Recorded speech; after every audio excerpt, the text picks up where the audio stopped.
හොඳයි අපි අද ඔක්තෝබර් මාසේ 30 වෙනිදා මේ DeepLearn Coaching වැඩසටහන හඳුන්වා දීමේ සෙසිය තමයි තියෙන්නේ.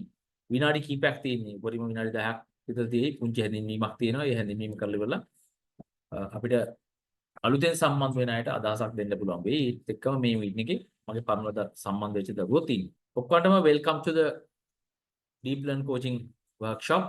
ඉතින්ම හැම කෙනෙක්ම මම බොහොම සාදරයෙන් පිළිගන්නවා. මම කියන්නේ කවුද කියලා මම ඉස්සෙල්ලම පොඩ්ඩක් හඳුන්වලා දෙන්නම් විනාඩි 1කින්. මම DeepLearn Coaching කියන මේ වැඩමුළුව ලංකාවට හඳුන්වලා දීපු අධ්‍යයන උපදේශකවරයෙක්. දැනට මම මැලේසියාවේ ලින්කන් විශ්වවිද්‍යාලයේ මෙහි අනුබද්ධිත ආයතනයක් එක්ක පවත්වන සයිකොලොජි කියන්නේ මනෝවිද්‍යාව පිළිබඳ උපාධියක ඒකේ ස්ටඩි ස්කිල්ස් කියන අධ්‍යයන හැකියාවන් පිළිබඳ තියෙන මොඩියුල් එක ටීච් කරනවා ලින්කන් විශ්වවිද්‍යාලයේ. ඒත් එක්කම පදනම් ආයතනයේ ගුරු පුහුණු උපදේශකවරයෙක් හැටියටත් මම කටයුතු කරා. එතකොට ඊට අමතරව මගේ තියෙනවා මේ Born to Win Relationships කියලා ට්‍රේනින් ඉන්ස්ටිටියුට් එකක්. ඒ ට්‍රේනින් ඉන්ස්ටිටියුට් එකේම ඇත්තටම අපි පටන් ගත්තු සංකල්පය 2015 ඔක්තෝබර් මාසේ 1 වෙනිදා ලෝක ළමා දිනයේ දවසේ තමා 9A's වැඩමුළුව 9A's workshop කියලා පටන් ගත්තේ. නමුත් ඒක දැන් DeepLearn Coaching කියලා ඒක වෙනස් වෙලා තියෙන්නේ. විවිධාකාර දේවල් ඒකට අලුතෙන් එකතු වෙලා තියෙන නිසා. අධ්‍යාපන ක්ෂේත්‍රයේදී යොමු වෙන්න කලින් මම බැංකු ක්ෂේත්‍රයේ හිටියේ. මම වසර 22ක් බැංකුවක සේවය කළා. ඊට පස්සේ මම මේ DeepLearn Coaching කියන සංකල්පයට ප්‍රවිෂ්ඨ වුණා. හේතුව මේ ලංකාවේ ගොඩක් ළමයින්ට ඉගෙන ගන්න පාඩම් කරන්න දන්නේ නැහැ. ඉතින් සතුටින් පාඩම් කරන්න පුළුවන් මොඩියුල් එකක් හදන එක මගේ කර්තව්‍යය වුණා. දැන් ඒක නිර්මාණය කරලා තියෙනවා. අපි පටන් ගන්නකොට DeepLearn Coaching කියන එක ඉස්සෙල්ලා පටන් ගත්තේ 9A's කියලා 9A's 1.0. ඊට පස්සේ ඊළඟට ආවා 9A's 2.0. දැන් තියෙන DeepLearn Coaching 3.0. එතකොට 3.0 කිව්වහම මේකේ ප්‍රධාන වශයෙන් ක්‍රම 10ක් තියෙනවා. මේ ක්‍රම 10 උගන්වන එක තමයි කරන්නේ.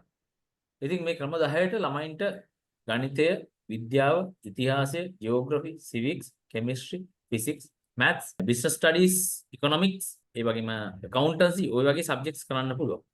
ඒතර අපි දැනට බහර ගන්න නැති සබ්ජෙක්ට්ස් තමයි භාෂාවන්, ලැන්ග්වේජස් සහ ඊස්තටික් සබ්ජෙක්ට්ස්. නැටුම්, ඩ්‍රාමා, ඩාන්සින් ඒ වගේ දේවල් අපි කරන්නේ නැහැ. මොකද ඒවා හැම එකක්ම ප්‍රැක්ටිකල් දේවල්. ප්‍රායෝගිකව යෙදීමෙන් තමයි පුරුදු වෙන්නේ. මාගාවට ආවයි කියලා ළමයෙකුට ඉංග්‍රීසි භාෂාව, සිංහල භාෂාව, එහෙම නැත්නම් දෙමළ භාෂාව කතා කරන්න පුළුවන් වෙන්නේ නැහැ. ඉතින් නමුත් ව්‍යාකරණ පැත්තට සිංහල භාෂාවේ සහ ඉංග්‍රීසි භාෂාවේ උදව් කරන්න පුළුවන්. එතකොට අපි ප්‍රධාන වශයෙන් විෂයන් 4ක් මොඩල්ස් හැටියට ගන්නවා. විද්‍යාව, ගණිතය, ඉතිහාසය, ලෝකල් කරිකියුලම් එක ගත්තොත්. අපි ඔයගොල්ලෝ කේම්බ්‍රිජ් ගත්තොත් physics, chemistry, biology, maths, ITC, ඒ වගේම තව ටූරිසම් කියලා සබ්ජෙක්ට්ස් තියෙනවා. ඒගොල්ලන්ගේ වෙනස් සබ්ජෙක්ට්ස් තියෙනවා. ඒතකොට කේම්බ්‍රිජ්, එඩෙක්සෙල් ඒත් එක්කම අපි ඔන්ලයින් තමයි වර්ක්ෂොප්ස් වැඩි හරියක් කරන්නේ. හැබැයි අපිට අවශ්‍යයි ඔන්ලයින් කරනකොට දැන් වෙනත් කරිකියුලම් එකක ළමෙක් ඔන්ලයින් කරනවා නම් අන්න ඒ ළමයාගේ අච්චු පොත් තියෙන්න ඕනේ. අච්චු පොත් නැතුව ගියොත් අපිට කරන්න අමාරුයි. දැන් ඒකින්ද තමයි අපිට දැනට 5 වසර 4 වසර 3 වසර කියන ලෝකල් කරිකියුලම් එකේ සබ්ජෙක්ට්ස් වලට කරන්න බැරි. ඒවලට අච්චු පොත් නැහැ ලංකාවේ. නමුත් 5 වසරේ කවුරු හරි ඉන්නවා නම් කේම්බ්‍රිජ් එඩෙක්සෙල්, 4 වසරේ කවුරු හරි ඉන්නවා නම් කේම්බ්‍රිජ් එඩෙක්සෙල් කරන්න පුළුවන්. එතකොට 5 වසර 4 වසර ළමයි ඉන්නවා නම් ඒගොල්ලෝ ප්‍රායෝගිකව මාගාවට ඇවිල්ලා තමයි ඒක කරන්න ඕනේ. මොකද මට ඒකට ට්‍රේන් කරන්න වෙන්නේ පේරන්ට්ව. දෙමව්පියන්ව තමයි ට්‍රේන් කරන්න වෙන්නේ. ඒක මොනිටර් කරන්නයි, ඒක කරවන්නයි. නමුත් 6 7 8 9 10 11 වසර වල දරුවන්ට සහ 12 13 වසර වල දරුවන්ට ඔන්ලයින් කරන්න පුළුවන්. 6 වසරත් සමහර දෙමව්පියෝ කියනවා සර් 6 වසර නෙමෙයි මෙයා 5 වසරත් හරියට කරගත්තේ නැහැ. ඒකින්ද 6 වසර අපි ඔන්ලයින් නෙමෙයි අපි ඇවිල්ලා කරමු. එතකොට දැන් ඔන්ලයින් නොවන ඇවිල්ලා කරන්න පුළුවන්. ඒ කියන්නේ ප්‍රායෝගික ක්‍රම කරන්නේ මම දැනට තැන් 3ක විතරයි. එකක් තමයි චායල රියල් ක්ලාස් එකේ වැඩියෙන්ම සතිය දවස් 5ක් ඉන්නේ මම මෙතන. ඊට පස්සේ නාවි ඉන්නේ ඉරිදා හවස 2:00ට. අලුතින් ජොයින් අය ඉන්නවනම් ඉරිදාට නාවින්නට 2ට එන්න ඕනේ. මොකද මට කතා කරන්න තියෙනවා ඒගොල්ලන්ට. 2:00ට තමයි සෙෂන් එක පටන් ගන්නෙ. 5:45 5:00ට වගේ මේ සෙෂන් එක අවසන් වෙනවා. පැය 2:00ක වගේ සෙෂන් එකක් තියෙන්නේ. නාවින්නේ ලීඩ් අයි කැම්පස් එකේ. අනිත් එක තියෙන්නේ නුවර. නුවර සාමාන්‍යයෙන් මාසෙකට දවසක් වගේ තමයි තියෙන්නේ.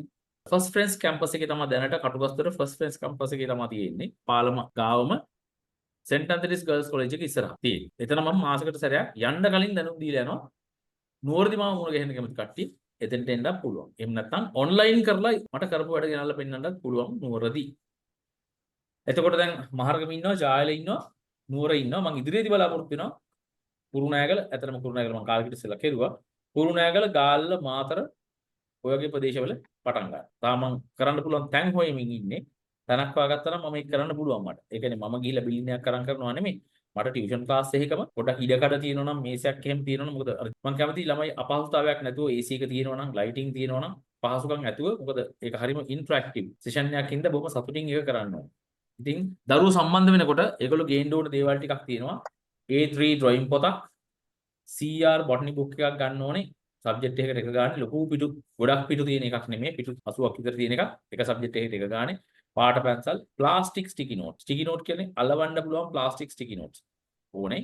ප්ලාස්ටික් ස්ටිකි නෝට් එකක් කියලා කියන්නේ සමහර අය ගොඩක් වෙලාවට අර කොළ වලින් අලවන ස්ටිකි නෝට් අරන් එනවා. ඒවා අරන් ආවම අවශ්‍ය මෙන්න මේ වගේ පොතේ අලවන්න. අපි මෙහෙම පොතේ අලවනවා. පොතේ අලවනවා කියලා කියන්නේ ළමයින්ට ඊටාම සංකීර්ණ කරුණු කිසිම දෙයක් නොතේරෙන කරුණු සමහර ඒවා නොතේරෙන මාතෘකා ඊටා පහසු කරුණු සහ පහසු කරුණු කියන ඒවා මේ වර්ණ පහකට අපි කොටස් කඩා ගන්නවා. ඒ කියන්නේ දෙමව්පියෙකුට දරුවා පන්ති ගිහිල්ලා ආපුවම ඉස්කෝලේ ගිහිල්ලා ආපුවම හරි ගන්නකො පුතේ අද කරපු පාඩම හරි ඒකේ තියෙන මාතෘකා ටික කරගන්නකො ස්ටිකි නෝට් ටික අලවන්නකො තාමත් කිසිම දෙයක් තේරිච්ච නැති මාතෘකාවකට රෝස පාට අලවන්නකො තැඹිලි පාට අලවන්නකො ඊටා සංකීර්ණ කරුණු වලට කහ පාට අලවන්නකො සමහර ඒවා තේරුණා සමහර ඒවා තේරිච්ච නැති කරුණු වලට කොළ පාට අලවන්නකො සියලුම කරුණු තේරිච්ච ඒවලට නිල් පාට අලවන්නකො ඔයාට නම් තව කෙනෙකුට උගන්වන්නත් හරි පුළුවන් වෙන මට්ටමේ මාතෘකා වලට ඔන්න වර්ණ පහ ප්ලාස්ටික් ස්ටිකි නෝට්ස් දැනට අපේ ළමයි ස්ටිකි නෝට් අලවනවා හයිලයිට් කරනවා ඒවා කිසිම ප්‍රමිතියක් ඇතුව කරන දේවල් නෙමෙයි අපි එහෙම කරන්න හේතුවක් තියෙනවා මේ තියෙන්නේ විද්‍යුත් චුම්බක වර්ණාවලිය අපේ ඇහැට වර්ණ පේන විදිහක් තියෙනවා.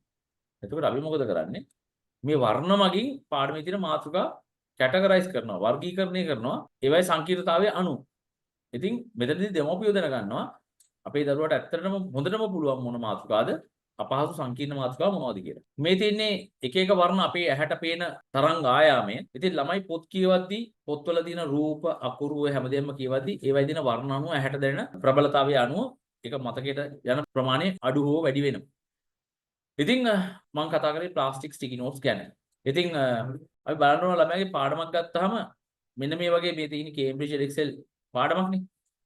මේ කේම්බ්‍රිජ් එක්සෙල් පාඩම් වල මාතෘකාව දීලා තියෙනවා, කී අයිඩියා එක දීලා තියෙනවා, කීවර්ඩ්ස්, රූප, නිර්වචන මේ හැම එකක්ම දාලා තියෙනවා. අනිත් එක O level වලින් පල්ලෙහා තියෙන හැම විෂයකම පාඩමක පිටු දෙකයි තියෙන්නේ. ඉතින් අපේ ලෝකල් කරිකියුලම් එකේ ඒක වෙනස්. ඉතින් ඔයගොල්ලෝ මගේ Facebook එකේ තියෙන වීඩියෝ වල පාවා දකින්න ඇති මම මේවා විවේචනය කරලා තියෙනවා. පිටු දෙකයි තියෙන්නේ. මේ පිටු දෙකයි තියෙන්නේ පාඩම. හරි.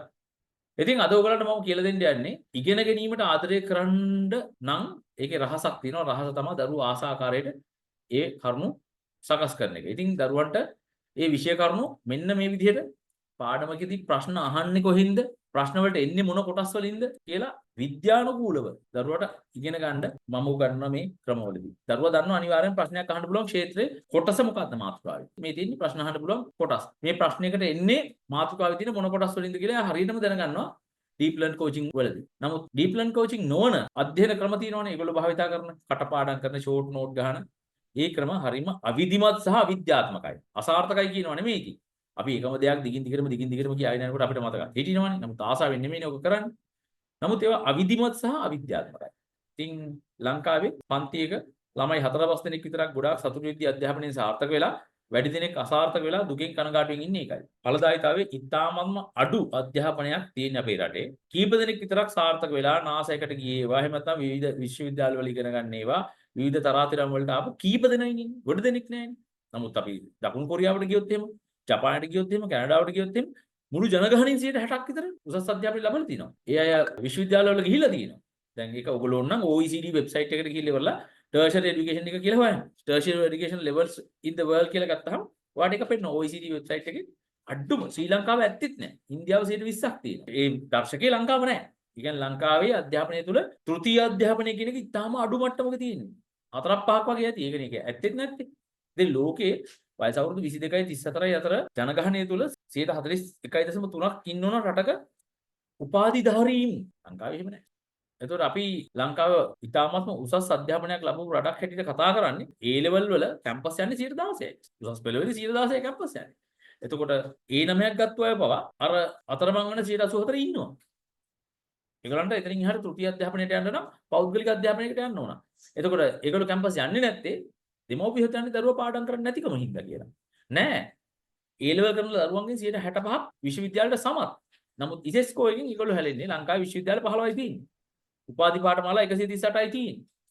ඉතින් ඒ නිසා ඔයගලන්ට තේරෙනවා අපි අධ්‍යාපනික වශයෙන් කොච්චර දරිද්‍රතාවයක සහ පසුබිමකද ඉන්නේ කියලා. එතකොට මේ තරංගයේදී අර රේස් එකක් දුවනකොට අර දිනුම් කණුව ගාවදී අර පටියක් ඇදලා තියෙන මේ පටිය හරහා නෝස් ලෙන්ත් එක කියලා කියන්නේ නහය දාගන්න එක්කෙනා දිනනවා වගේ බොහොම ප්‍රබල තරගයක් තියෙනවා. ඉතින් ඔබගේ දරුවා පාඩම් කරන්නේ නැත්නම් ඉගෙන ගන්න ආසාවක් නැත්නම් රේස් එක අනිවාර්යයෙන්ම පරාදයිනේ. දෙමව්පියෙක් හැටියට ඔබට ඒක බලාගෙන ඉන්න බෑනේ. ඒතකොට මම කරන්නේ ඩීප් ලර්න් කෝචින් වලදී දරුවට සතුටින් ඉඳගෙන ඵලදායී ලෙස පාඩම් කරන්න පුරුදු කරන එක. ඉතින් අවසන් වශයෙන් මට කියන්න තියෙන්නේ ඔන්ලයින් සහභාගී වෙන එක මම අගය කරනවා. සතියකට දවස් දෙකක්වත් සහභාගී කරවන්න. ඒකේ ටයිම් ටේබල් එකක් තියෙනවා. මේ ඩීප් ලර්න් කෝචින් වල ලෙවල්ස් 3ක් තියෙනවා. එකක් තමයි අයිස්ක්‍රීම් නැවිගේෂන් කියන ලෙවල් එක. ඒකේ මෙතඩ් 4ක් තියෙනවා. ඒක කරන්න සාමාන්‍ය දවස් 3ක් 4ක් විතර යනවා. ඊට පස්සේ තියෙන්නේ ස්ට්‍රැටජික් චීස්කේක් කියන එක. ඒක කරන්න තවත් දවස් 4ක් 5ක් විතර යනවා. ඊට පස්සේ තියෙනවා ඩීප් ඩෝනට්ස් කියන ලෙවල් එක. ඒක දවස් තව 3ක් 4ක් විතර යනවා. ඔක්කොම දවස් 12ක් 13ක් 14ක් විතර ඒගොල්ලන්ට කරන්න ඕන. සෙෂන්ස් පුරුදු කරවන්න. දවස් කියන්නේ සෙෂන්ස්. දැන් හෙටත් සෙෂන් එකක් අනිද්දා සෙෂන් එකක් එහෙම දැම්මොත් මේ 14ක් විතර වෙනකම් ඒගොල්ලන්ට යන්න පුළුවන්. හැබැයි හැම දරුවෙක්වම දිනපතා මොනිටර් කරනවා. ඒ කියන්නේ හවස 3:00 තියෙන මීටින් එක ඊට පස්සේ හවස 5:00 තියෙනවා මීටින් එකක්. මේ 3:00 තියෙන මීටින් එක 4:00 වෙදී ඉවරයි. ඒගොල්ලන්ට වැඩ දීලා ඉවරලා ඊට පස්සේ 5:00 මම ඒවා විශ්ලේෂණය කරනවා. ඊට පස්සේ 5:00 මම ඒවා මොනිටර් කරනවා. ඊට පස්සේ ආයෙසරයක් ඊළඟ දවසේ ජොයින් වෙනවා. ඒ විදිහට යන්නේ ඔන්ලයින් ඒවා. ප්‍රැක්ටිකලි එන්නත් පුළුවන්. එතකොට ප්‍රායෝගික එන කට්ටිය එනවා නම් ජායල නුවර සහ නාවින්න කියන තැන් වලට එන්න පුළුවන්. හැබැයි කලින් අපොයින්ට්මන්ට් එකක් අරගෙන එන්න ඕනේ. ඒ වලට තියෙන ගාස්තුවත් වෙනස්. ඔන්ලයින් ළමෙක් ජොයින් වෙනවා නම් ගාස්තුවක් ගෙවන්න ඕන රෙජිස්ට්‍රේෂන් ෆී. ඒක අනිවාර්යෙන් ගෙවන්න ඕනේ. ඇත්තටම මේ ගෙවීම් කරන එක සහ ඒ දේවල් ඔන්ලයින් ජොයින් වෙන කට්ටිය ඒක ඔක්කොම අවුට්සෝස් කරපු වෙන කම්පැනිකින් කරන්නේ. ඔයගොල්ලෝ පේමන්ට්ස් කරුවාම ඔයගොල්ලන් ගෲප් එකට ඇඩ් කරනවා. ගෲප් එකට ඇඩ් කරුවාට පස්සේ ඔයගොල්ලන්ට මේ ලින්ක්ස් හම් වෙනවා මීටින්ග්ස් වලට ජොයින් වෙන්න. ඉතින් සමහර අය මට කතා කරලා කියනවා සර් අපි පේමන්ට් එක මෙහෙමයි මෙහෙම ගැටලුවක් තියෙනවා අපිට ජොයින් වෙන්න පුළුවන්ද? එතකොට මේ ලින්ක් එක කරන්න වෙන කට්ටියක් නේ. ඒකින්ද මට ඒ ගැන ඇත්තටම සමාවෙන්න ඒ ගැන කන්ට්‍රෝල් එකක් නැහැ. මම උගන්වන එක තමයි කරන්නේ ක්‍රමවේද. ඉතින් ඔයගලන්ට ප්‍රශ්න පත්‍ර හදන එක සහ දවසට කරන්න ඕන වැඩ ටික දාන එක මම කරනවා. ඉතින් මෙතන ඒ විදිහට සම්බන්ධ වෙලා කටයුතු කරන දරුවෝත් ඉන්නවා. ඉතින් මේ අත්දැකීම සමහරවිට දෙමව්පියන්ට බෙදා ගන්නත් පුළුවන්. මෙතන අවශ්‍ය නම් සෑහෙන කාලෙක ඉඳලා ජොයින් වෙන අයත් ඉන්නවා. ඉතින් මෙතන ඉන්නවා සමහර දෙමව්පියෝ ජොයින් වෙලා. කාට හරි මේ දැනට අලුතෙන් ජොයින් වෙන දෙමව්පියන්ට මොන හරි ගැටලු අහන්න තියෙනවද මගේ? නම් වගේක් තියෙනවා යොහාෂ්, ෂෙරාන්, සසිත්, විරාජ, එතකොට මහිම, ජිනුක්, ඉෂානි, මේකලා, එතකොට ගොවින්‍යා, සම්මානි අන්නේ කට්ටිය ඉන්නවා. එතකොට ලහිරුණී ඉන්නවා. අම්බන්තොට අදීශ. ඔයගලන්ට ගැටලු තියෙනවා නම් අහන්න පුළුවන්. DeepLearn Coaching by Dileepa Wanniarachchi. Hello. ඔව් කතා කරන්න පුළුවන්. මම හිතන්නේ මාව ඇහෙනව නේද? ඔව් සර්. මේ මගේ බබා ඉගෙන ගන්න ලයිසියම් එකේ grade 6 මේ අවුරුද්දේ. මේ සර් එතකොට edexcel group එකත් එහෙම මේ විදිහටමද යන්නේ ඔන්ලයින් කරන එක? ඔව් edexcel වලට වෙනම group එකක් තියෙනවා. මම හිතන්නේ මේ group එකේ link එක එවලා ඇති. ලන්ඩන් කියලා ලන්ඩන් group එකක් වෙනම තියෙනවා. ඒ group එකට join වෙන්න. හැබැයි ඒගොල්ලන්ගේ text books තියෙනව නේද මිස්? ඔව් සර්. ඔව් සර්. මිස් කොහෙද පදිංචි? මං කැලණියේ.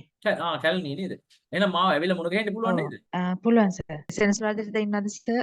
සෙන්සුරාදා ඉඳලා ඉන්නවා. සෙන්සුරාදා දවසම ඉන්නවා. නමුත් ඉරිදා මම ඉන්නේ 12 විතර වෙනකම් විතරයි. හරි සර්. හරි. group එකේ තියෙන නම්බර් එකට සර්ට කෝල් එකක් දීලා වෙලාවක් ගන්නද කොහොමද? ඔව්. WhatsApp message එකක් දාන්න අපිට හොඳ ප්‍රශ්නයක් අතරම වෙලාවල් ගන්නවා නම් මම ඉන්නේ උදේ 9:00 ඉඳලා දවල් 2:00 වෙනකන් ඉන්නවා. ඊට පස්සේ ආයෙ 3:00 ඉඳලා මේ වගේ ඔන්ලයින් සෙෂන්ස් උත් තියෙන අතරේ තුරදී මම හවස 6 විතර වෙනකනුත් ඉන්නවා. මම පහසු වෙලාවක සර්ට මැසේජ් එකක් දාලා වෙලාවක් වෙන් කරගන්නවා සර්. ඕකේ. කෙනෙක් අහනවා ගැටලුවක් සර් නොමිලේ පවත්වන වැඩසටහන් නැද්ද? නොමිලේ පවත්වන වැඩසටහන් කරන්නේ ඕගලන්ගේ පාසල ඕගලන්ගේ විදුහල්පතිතුමාට කතා කරලා ඉවරලා මාට ආරාධනා කරන්න මම පාසලට ඇවිල්ලා නොමිලේ තමයි කරන්නේ. රජයේ පාසල් වල මම සම්පූර්ණයෙන්ම නොමිලේ තමයි මේ වැඩසටහන් කරන්නේ. අනිත් එක මේ මෙතන ඉන්න ඕගොල්ලෝ ඔක්කොගේම පර්සනල් කන්සල්ටේෂන්ස්. ඒ කියන්නේ පෞද්ගලිකව ඉගැන්වීම් තමයි කරන්නේ. ඉගැන්වීම් කරනවා කියන්නේ විෂය කරුණු ඉගැන්වීමක් නෙමෙයි කරන්නේ. කෝචින් තමයි තියෙන්නේ පෞද්ගලිකව. මම කැමතියි ඔයගොල්ලෝ ඔක්කොම මගේ වැඩමුළුවට සම්බන්ධ කරගන්න. මට ඕනේ ඔයගොල්ලන්ගේ පේරන්ට්ස්ලාට ඉතාලම කෙටි කාලයක් ඇතුළත ලොකු ප්‍රගතියක් පෙන්වන්න. ඒ කියන්නේ වර්ක්ෂොප්ස් 2ක් විතර ඇති 3ක් විතර ඇති ඔයගොල්ලන්ගේ අම්මලා කියයි මගේ දරුවා හරිම ආසාවෙන් සර් දැන් නම් පාඩම් කරනවා. ඕක තමයි මම අහන්න කැමතිම දේ. ඒක තමයි මගේ බලාපොරොත්තුව. මගේ ක්‍රම වලට ඔයගොල්ලන්ට ආසාවෙන් පාඩම් කරන්න පුළුවන්. ඔයගොල්ලන්ට සතුට තමයි හැමතිස්සෙම තියෙන්නේ. දෙමව්පියන්ට ඒක පේනවා. හැබැයි දෙමව්පියෝ තමයි ඒක මොනිටර් කරලා ඉවරලා ඒක දිගටම අරගෙන යන්නේ. හැබැයි දෙමව්පියෝ යම්සි තැනකදී කිව්වොත් එimhe ඕවා ඕනේ නැහැ අපිට කියලා එතනින් එහාට ඒක ඉවරයි. ආයි ළමයා ඒක කරන්නෙත් නැහැ. හෙට උදේ වරුවේ සර්ට අපොයින්ට්මන්ට් එකක් දාගන්න ජායලට එන්න ටයිම් එකක් තියෙද්දි සර්. හරි. පුතාගේ නම මොකද්ද? විරාජ කියන්න. විරාජ නේ. විරාජ. grade එක මොකද්ද? grade 7. grade 7. කොහෙද පදිංචි? අනිටුඹ. ඉංග්‍රීසි මීඩියම්. ඉංග්‍රීසි මීඩියම් නේ. හරි. හෙට වාට දෙන්න පුළුවන් 9 මාර. Appointment number 3. හරි සර්. එන්න මේ කොහමද ලොකේෂන් එක ගන්න සර් මේ මේක ගන්න පුළුවන් මම වාට ඒක මෙසේජ් එක මට පොඩක් විරාජ කියලා ටයිප් කරලා WhatsApp මෙසේජ් එකක් දාන්න මම ඒකට දාන්නම් දැන්. හරි සර්.